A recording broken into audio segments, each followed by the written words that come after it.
प्रथम तहलका न्यूज। हांसी के समाज सेवक रमन भयाना ने हांसी शहर के बदलाव को लेकर बयान दिया है। उन्होंने कहा कि पृथ्वीराज चौहान की ऐतिहासिक, धार्मिक एवं पर्यटन नगरी को पहली प्राथमिकता मिलनी चाहिए थी, जिससे कि पर्यटन के जरिए से हांसी के लोगों को रोजगार के अवसर मिल सके। उनकी इच्छा है कि हांसी के युवाओं के लिए खेल कूद के स्टेडियम का निर्माण करना, स्वास्थ्य की बेहतरीन सुविधा प्रदान करना, उच्च शिक्षा ग्रहण कर रहे छात्र छात्राओं के लिए विश्वविद्यालय स्तर की लाइब्रेरी बनवाना है। हांसी को द्वारों की नगरी बनाकर हिंदुस्तान में नई पहचान दिलाना है और 100 गज तक के मकानों के टैक्स माफ करवाना ही उनका उद्देश्य है। नमस्कार जी, पहले तो आपका स्वागत है। ये एक्चुअल के अंदर हालात तो हम बचपन से ही देख रहे हैं।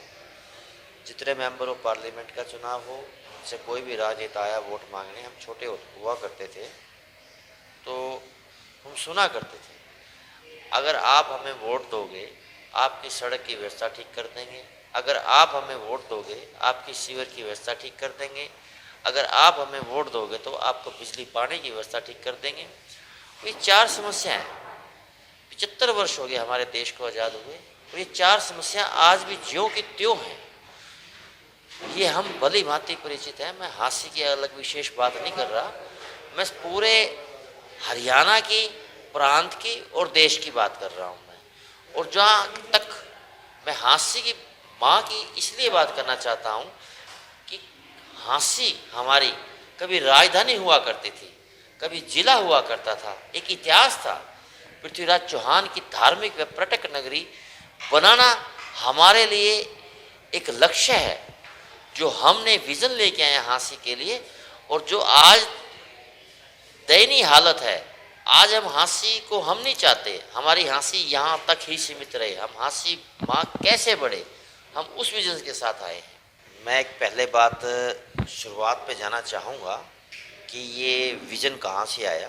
और ये जब कोरोना काल के अंदर जब सेवा भाव से चला हुआ था, लगभग 1.5-2 वर्ष तक उस परमपिता परमात्मा ने इन हाथों से सेवा लेनी थी, तो जब फील्ड में था, हर मोहल्ले में, हर गली में जो मैंने चौक देखे, जो सीवर की व्यवस्था देखी, तो वहाँ से बात निकल कर आई कि हांसी माँ को कैसे विकसित किया जा सकता है। तो हमने एक इतिहास, हमारा जो हांसी पृथ्वीराज चौहान जी की नगरी है, बाबा जगन्नाथपुरी धाम की नगरी है, एक लाल सड़क का इतिहास है, हमारे काली माता मंदिर है, पूरे उत्तर भारत के अंदर उसका दूसरे नंबर पर आता है। उस विज़न के साथ हम जब चले कि जो इतिहास है, अगर इतिहास को हम धरातल पे ले आए तो हमारी हांसी माँ काफ़ी हद तक विकसित हो सकती है और रोज़गार के अवसर पैदा हो सकते हैं हमारे भाइयों के लिए, हमारी बहनों के लिए। तो इस भाव से हम लेके आए। मांग तो ये होती है कि हमने किसी से कुछ मांगना हो, ग्रहण करना हो, जो करना चाहते हो, ये तो हम अपनी मेहनत से करेंगे, कर्म से करेंगे, लगन से करेंगे।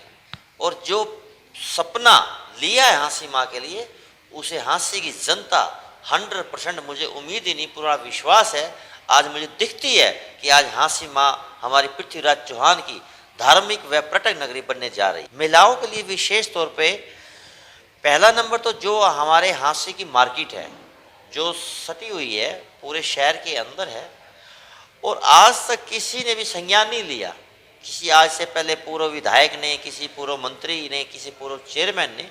वो मेरे लिए सभी आदरणीय हैं, उनकी जितनी सोच होगी उन्होंने उतना काम अच्छे से किया है। मैं उनकी कभी मैं वो निंदा नहीं कर रहा, मैं उनके लिए कोई आलोचना नहीं कर रहा, मैं कोई कटु वचन नहीं बोल रहा। मैं तो एक चीज़ कहना चाहूँगा कि जो मुझे कमी मिली, जो आजकल डायबिटीज़ के पेशेंट ज़्यादा हैं, जो मेन प्रॉब्लम महिलाओं के लिए है, जो सुलभ शौचालय नहीं है, सबसे पहला मेरा काम पहले कदम से वो होगा।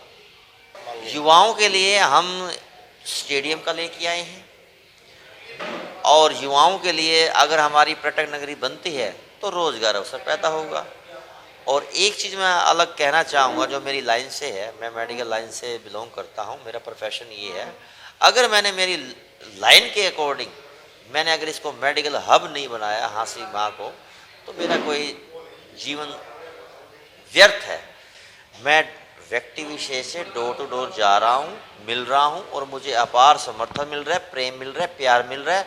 और उनकी भावनाओं में मैंने एक ही बात देखी है, उनमें सिर्फ एक ही उम्मीद की किरण दिखाई दे रही है, हमारा रमन हाँ सीमा को आगे ले जा सकता है और किसी की बस की बात नहीं है। प्रथम तहलका के लिए हांसी से ब्यूरो रिपोर्ट।